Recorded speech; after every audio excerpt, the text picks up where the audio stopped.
রোগী বহন গাড়িতে করে প্রকাশ্যে ফুল বিক্রি, তাও আবার সরকারি দপ্তরের অধীনে থাকা অ্যাম্বুলেন্সে করে গাঁদা ফুল এনে বিক্রি করার দৃশ্য ধরা পড়ল সংবাদ মাধ্যমের ল্যান্সে।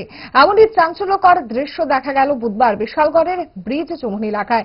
ছবিতে দেখা যাচ্ছে রোগী টানার অ্যাম্বুলেন্সের ভেতর থেকে গাঁদা ফুলের মালা নিয়ে যাওয়া হচ্ছে খুচরো ফুল বিক্রেতার দোকানে।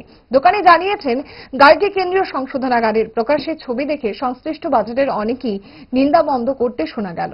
দোকানির কি বক্তব্য শুনুন।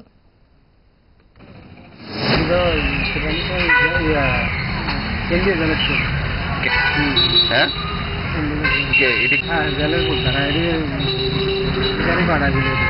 অফিসার থেকে দিলে পাঠায় দিবে এখন নেবে এখানে আপনার 2000 টাকা কতদিন ধরে আয়ে আজকে মানে এম্বুলেন্স দিয়ে আজকে প্রথম আছে আমি দেখছি মানে জেলের এম্বুলেন্সটা দিয়ে আছে।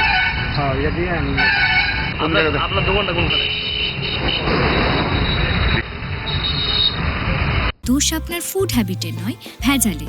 সেই মায়ের আমল থেকেই তারা 5 দশক ধরে গ্যাস, অম্বল ও পেটের সমস্যার একমাত্র সমাধান গ্যাস নল।